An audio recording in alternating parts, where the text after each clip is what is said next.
Mass economic migration has gone too far in Britain, and we know the problems around it. There's an issue with the public services, the burden on public services. There's an issue with the lack of housing. There's a massive problem with the clash of cultures because they are promoting multiculturalism instead of actually promoting one common culture, British culture. And of course, each nation inside the kingdom, you've got the English identity, you've got the Welsh identity, but we have a common a similarity and personality, which we call British culture. Now, you can be English, you can be Scottish, but we all have one thing in common. You cannot have that if you're going to have different cultures. But one main issue and crisis that I want to talk about in this video is none of those, is the money of our country, our money. Because when you have people coming here and working, and instead of actually just use the money and obviously pay the taxes and spend the money in this country and invest it back into the country, and when they take it away, send it back to the home country, that is a problem. Now, on London Underground, the London Tube, on the trains, you see these adverts. For example, this company says, I think it says, I'm migrant, I don't know, it's some sort of pun. And it's basically saying, I'm making a world of difference in the UK and sending money back home with world remit. So that's the name of the company, and it helps foreign migrants in this country to, when they get paid, so that they're able to send money back home. Now that's a normal thing, and it's always happened, and we don't really want to ban it, but there should be some sort of limit, or at least some sort of fight in terms of the culture, because when you exchange money, when you send money from here somewhere else, it's not really just about changing the symbol from pound to euro. The money goes away. The money leaves the system, the money cycle. So that there's a reason that the nations that came up and created a lot of progress was because they were selling rather than buying more. So for example, early days America, when they were of course selling more to the world when it came to cotton, when it came to tobacco, when it came to everything else that they had, because they were kept selling, so money from the outside was coming in from other countries. Whereas if you take money from here and not replacing it, then that's a problem. Long term, it's not sustainable for the economy and the financial cycle. So we have actually Paul Embry, who's a trade unionist. He's basically a left-wing Brexiteer, so he's not really a capitalist. He said, spotted this on the tube. Even if I were pro-open borders, I would be a bit uneasy about that strap line. It basically presents the UK as a little more than a cash cow to be milked by the international labour force. No notion of home, community or belonging. That's a key point. Again, early days America, when people went from Europe, mostly, to the United States, the whole point of that was that they created a new home and they stayed there and they invested there. And they created the community spirit. And that's how America became America, the good days of America. Same applies to any country. But now we have guests. We have a lot of guests who do not integrate when it comes to our culture. They don't invest economically, financially. Yeah, they pay their taxes.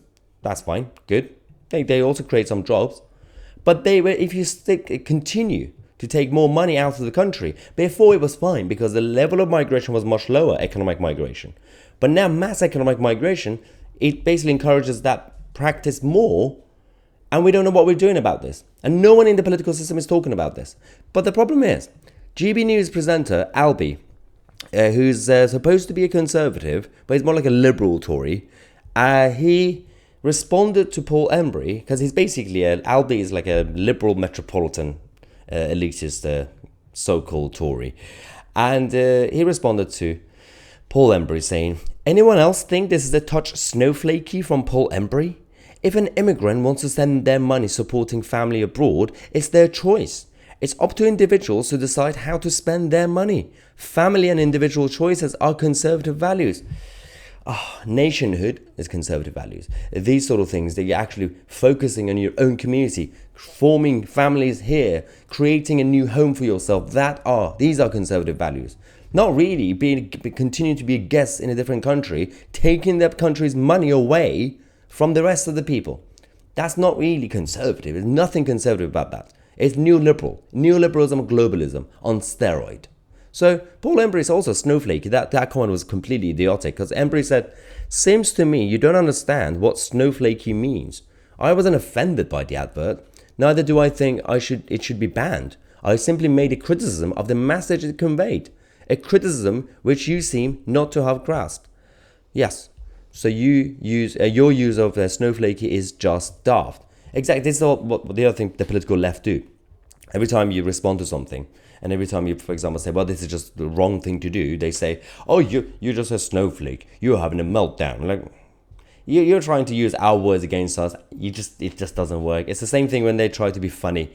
They forget. The political left cannot meme. They cannot joke. They can't be funny. They cannot do any of these things. But anyway, albeit said, I think it's a bit snowflakey to feel uneasy, as you put it, about this advert for international bank transfers in a city with a high immigrant population. Maybe it's just me. I'm very comfortable with that. Of course, you're a neoliberal globalist living in central London, or in London in general. You're not going to understand how the real part of the country, which is outside of London, are feeling about all this. The real country is not London. London is not the UK. London is just an international hub. The rest of the country do not think the same way as you do. There's a problem with people in London, the London bubble. They think London is England. And they think, well, we should just run the whole country like we run London. Yeah, I don't think people outside the London want crime to go up and services, the quality to go down. I don't think they want that. If you think that the progress is simply just to create more money, more wealth, without actually affecting the people, well, that's just stupid. Anyway, Paul Umbry said, yes, uneasy in the sense that it might potentially harm my argument if I were pro-open borders. Not uneasy in the sense that I would take offense. My point was obvious. Stop pretending not to understand it. Now, I feel weird that I'm defending a left-wing trade union Brexiteer. But Paul Umbry is absolutely spot on. We need a level of nationalism in this country, a basic level of patriotism to actually care about this country, care about your home, care about your community and your people, instead of just thinking about other people back home in your own original country. Then why are you even here? If you still are so connected to the original home, if you're an economic migrant, you can't go back. Why are you here? Oh, just to make money from us and take it and send it home. Well, that's just disgusting.